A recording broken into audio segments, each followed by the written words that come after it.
السلام عليكم ورحمة الله وبركاته داوديال meel walba aad joogtaan kusoo dhawaada barnaamijkeeni xulashada toddobaadkan daawadayaal ama dhegeystayaal barnaamijkeena xulashada toddobaadkan waxaaynu kusoo qaadan doonaa madaxweynihii u horeeyay ee jamhuuriyadda Soomaaliya aadan cabdulle cismaan aadan cadde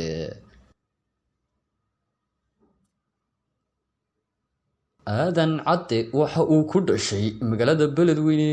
sanadkii 1908 wuxuu waxbarashadiisii dugsiga quraanka dugsiga hoose iyo waxbarashadii heer sareba ku qaatay magaalada muqdisho wuxuuna wax ka bartay maamulka iyo dawladnimada wuxuu sameeyay dhaqdhaqaaq ganacsi intii uusan ku biirin ka hor xisbigii leegada ee SYL bishii February sanadkii 1944 sanadkii 1946 wuxuu ka mid noqday xubnihii maamulka ee xisbigaas waxaa loo doortay in uu noqdo xogayaha xisbiga ee degmada beledweyne wuxuu sanadkii 1951 noqday maamulihii gobolka mudug halkaas oo uu wakiil buuxdana uga ahaa xisbigii leegada ilaa laga soo gaaro sanadkii 1955 sanadkii 1953 waxa ahaa gumeystihii Talyaaniga u xushay in uu noqdo ku-xigeenka maamulka maxkamiyadda ee loo yaqaan Territorial Council sidoo kale 1954 waxa loo doortay gudoomiyihii xisbiga leegada xilkaasina wax uu hayay ilaa laga soo gaaro bishii February 1956 bishii Maarso sanadkii 1958 waxa loo doortay mar kale xilka ugu sareeya ee xisbiga leegada guddoomiyihii golihii lagu magacaabi jiray Somali Legislative Assembly xilkaasina wax uu hayay ilaa 1 bishii Luulyo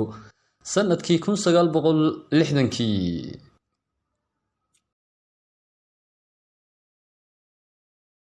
sanadii 1956 waxaa golihii lagu magacaabi jiray Territorial Council waxaa lagu bedelay Legislative Assembly waxaana mar kale Talyaanigu gacanta ku siiyay inuu noqdo xubin ka tirsan golahaasi waxaana laga soo doortay magaalada beledweyne doorashooyinka ka dhacay doorashadaas kadib waxaa loo doortay inuu noqdo gudoomiyaha Somali Legislative Assembly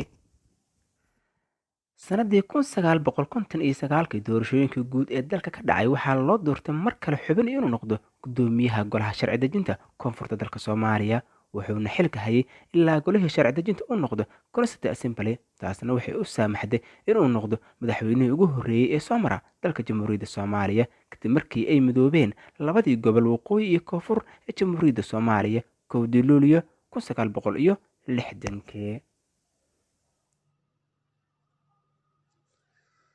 golihii baarlamaanka ee ugu horeeyay oo ay Soomaaliya yeelato 1 Luulyo 1960 una gudoomiyay ka ahaa mudane Xaaji Bashiir Ismaaciil Yuusuf ayaa ku dhawaaqay midnimadii labada gobol ee waqooyi iyo koonfur iyo dhalashada Jamhuuriyadda Soomaalida una doortay mudane aadan cabdulle cismaan inuu noqdo muddo hal sano ah madaxweynaha kumeel gaarka sanadka kadib waxa loo doortay inuu noqdo madaxweyne muddo 6 sanadood ah wuxuuna dalka madaxweyne ka ahaa muddo 7 sanadood madaxweyne aadan cabdulle cismaan wuxuu ku hadli jiray afafka Talyaaniga Ingiriisiga iyo Carabiga doorashooyinkii dalka ka dhacay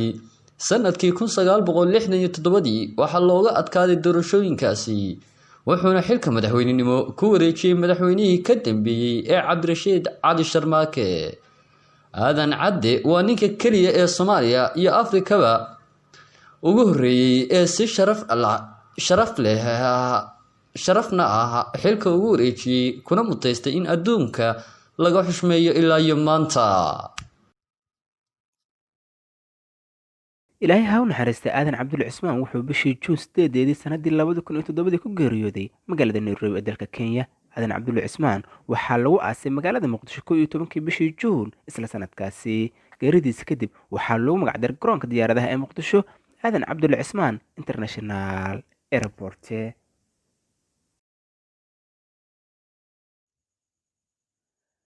madaxweyne aadan cabdulle cismaan aad ayuu ugu xumaa dhibaatada ku habsatay soomaaliya iyo sharaf darrada maanta haysata ummadda soomaaliyeed isaga oo jeclaa noloshiisa inuu goobjoog u ahaado soomaaliya sharafteeda iyo midnimadeeda soo ceshata waxaa ilaahay uga baryaa in jannadii firdows alle ka waraabiyo ummadda soomaaliyeedna sabir iyo iimaan ka siiyo aamiin aamiin waa anigoo ah maxamed cabdi oo ku magac dheer lingaad waxaa la soo jeedinaya walaalkii maxamed cali aadan moo cadaanay isku dubaridkii iyo habayntii luul shahaad cali shaalu tan iyo kulanti dambe oo xiise leh wassalaamu calaykum waraxmatullaahi tacaala wabarakaatu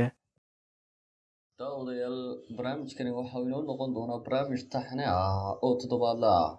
haddaba yaad jeclaan lahayd in toddobaadka dambe aanu barnaamijkani ku soo qaadanno